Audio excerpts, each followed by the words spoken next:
YouTube के सभी दर्शकों को मेरे नमस्कार। आप सभी को राधे राधे, जय श्री कृष्ण। हिंदी सप्ताह 15 का दिवस 4 पाठ 9 नर्मदा की आत्मकथा में आप सभी का स्वागत है। ये हमारी क्लास नंबर 84 है। तो चलिए बच्चों, आते हैं सीधे अपने अभ्यास कार्य की तरफ। हर एक पाठ की, हर एक दिवस की शुरुआत होती है बेटा मौखिक चर्चा से। इसको आप किसी भी तरीके से ना छोड़ें, ठीक है।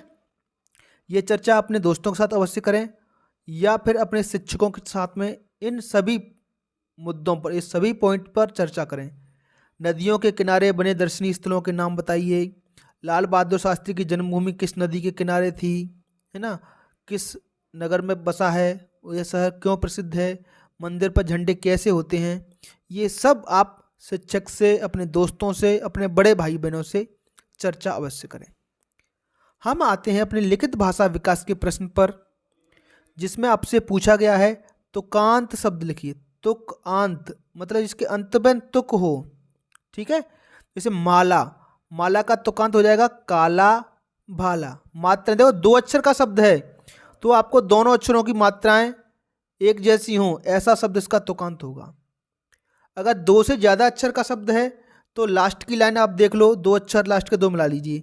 लास्ट में ए और आ की मात्रा है तो खटिया, टटिया। टटिया जानते हो, टटिया?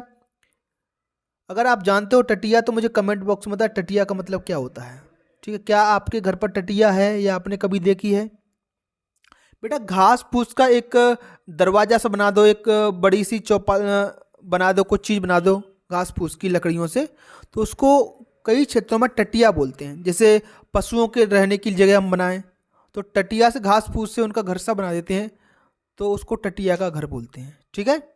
इसके बाद पानी, पानी का रानी और दानी बना सकते हो। सोना, रोना और धोना।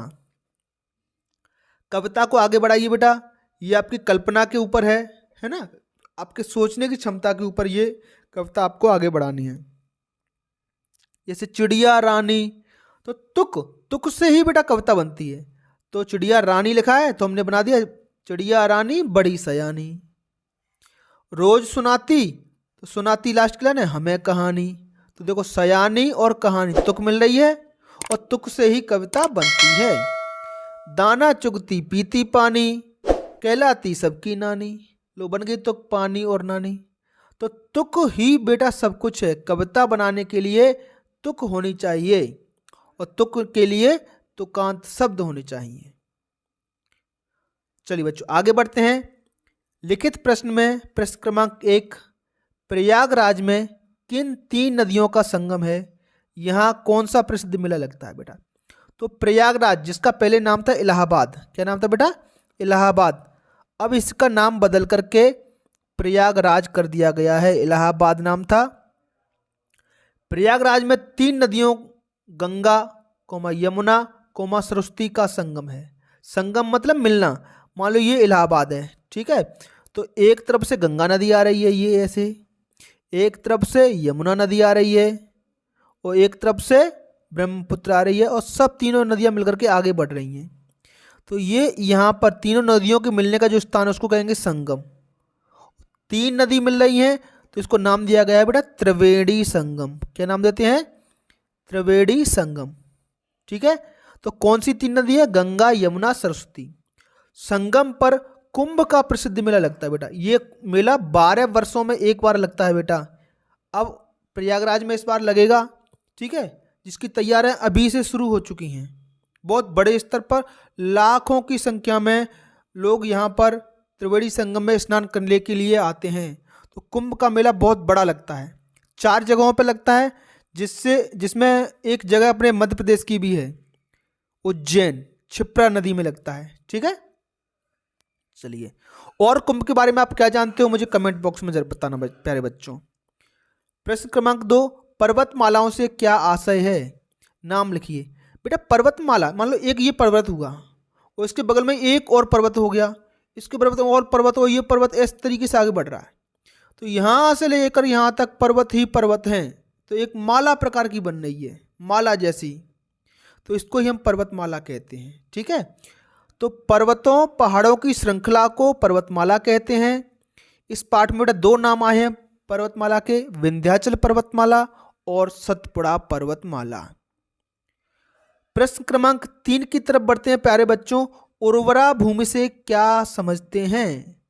बेटा उर्वरा भूमि, जो भूमि उपजाऊ होती है उसे उर्वरा भूमि कहते हैं। जैसे हमारे खेत की जो भूमि है, जमीन है, वो उर्वरा है। और कुछ जगह ऐसी होती हैं जहाँ पर बेटा हम फसल नहीं उगा सकते हैं, तो उसको बंजर भूमि कहते हैं। क्या कहते हैं? बंजर।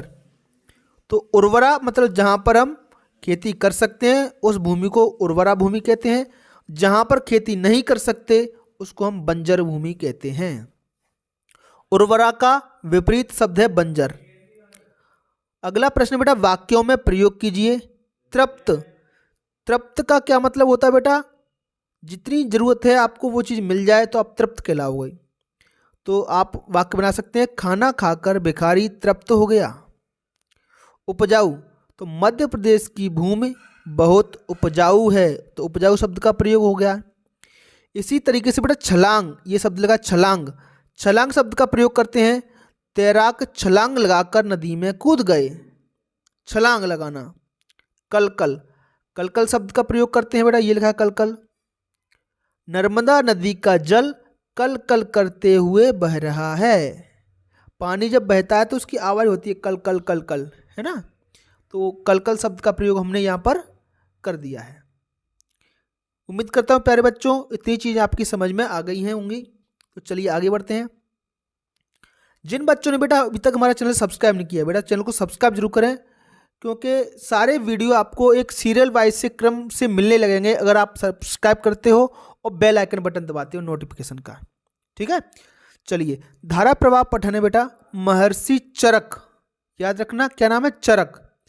महर्षि चरक का नाम चिकित्सा शास्त्र में बहुत आदर से लिया जाता है।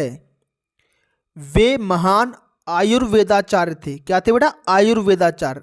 आयुर्वेदाचार्य मतलब आयुर्वेदिक पद्धति से इलाज करते थे, है ना? आयुर्वेद का उन्हें बहुत ज्ञान था, आचार्य थे, गुरु थे वो। उनकी पुस्तक चरक संहिता आयुर्वेद का महान ग्रंथ है। बेटा आज भी उनकी एक पुस्तक है बेटा चरक संहिता, तो उसमें बहुत सारे बीमारियों के इलाज लिखे हैं आयुर्वेदिक पद्धति से। आयुर्वेदिक पद्धति मतलब जड़ी बूटियों से, प्राकृतिक तरीके से इलाज, वो आयुर्वेदिक कहलाता है। ये आज की गोली दवाइयाँ नहीं जो हम बाजार से मेडिकल से खरीदते हैं, वो दवाइयाँ जो पेड़ पौधों वगैरह से बनती हैं आयुर्वेदिक दवाइयाँ कहलाती हैं। इनसे नुकसान नहीं होते हैं बेटा, है ना? महर्षि चरक अपने आश्रम में शिष्यों को शिक्षा दीक्षा देते थे, आयुर्वेदिक के विषय में जानकारी देते थे। तो बेटा आयुर्वेद से क्या मतलब है? तो आयुर्वेद से मतलब है प्राचीन विधियों औषधियों से इलाज, प्राचीन पुराने तरीकों से और दवाइयों से इलाज। औषधि मतलब पेड़ पौधों से, इस तरीके से, उनके फल से, उनकी जड़ से, उनकी छाल से, इनसे इलाज करना आयुर्वेद कहलाता है। चिकित्सा से आप क्या समझते हो बेटा? चिकित्सा का मतलब होता है इलाज। प्रश्न क्रमांक 1, चरक संहिता ग्रंथ किस विषय पर आधारित है?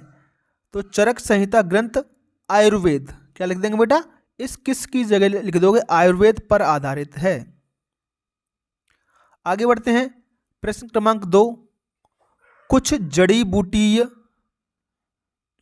बूटियों औषधि पौधों के नाम लिखिए।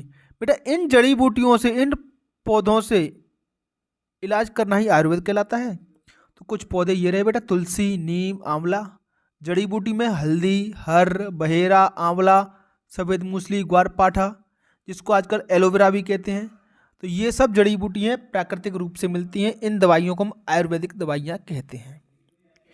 इसके बाद बेटा स्वतंत्र अभ्यास। पुस्तकालय से किसी पुस्तक की कहानी को पढ़िए। तो मैंने जो बच्चों को पुस्तक पढ़ाई वो कहानी थी बेटा रामायण की। किसकी कहानी थी? रामायण की। मेरे स्कूल में बच्चों ने पढ़ी है। तो उसमें बेटा कौन कौन से पात्र आए थे? एक पात्र थे उसमें दशरथ। वो कौन थे? अयोध्या के राजा दशरथ थे।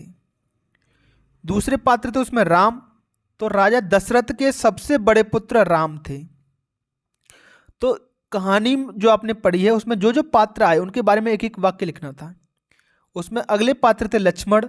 तो राजा राम जो हुए दशरथ के पुत्र, और राम के छोटे भाई क्या थे? लक्ष्मण। ये भी लिख सकते हो आप कि दशरथ के पुत्र लक्ष्मण थे। सीता, राम जो भगवान थे उनकी पत्नी का नाम सीता था ना। रावण अगला पात्र, लंका का राजा रावण बहुत शक्तिशाली था। तो ये पात्र थे बेटा जो कहानी बच्चों ने स्कूल में पढ़ी। तो ये था बेटा आज की वीडियो में इतना ही। आपको हमारा वीडियो कैसा लगा हमें कमेंट बॉक्स में ज़रूर बताएं। इसके साथ साथ कुछ सवाल मैंने आपसे पूछे हैं, है ना। इस वीडियो में जो सवाल मैंने आपसे पूछे हैं उसका जवाब हमें कमेंट बॉक्स में ज़रूर दें। और मेरा सवाल ये रहा बेटा आपसे कि आपको इनके अलावा एक औषधि और बतानी है, एक औषधीय पौधा जिससे हम इलाज करते हैं, ठीक है। मैं थोड़ी सी हिंट देता हूँ। खांसी जुकाम का इलाज करते हैं उससे। किसका इलाज करते हैं?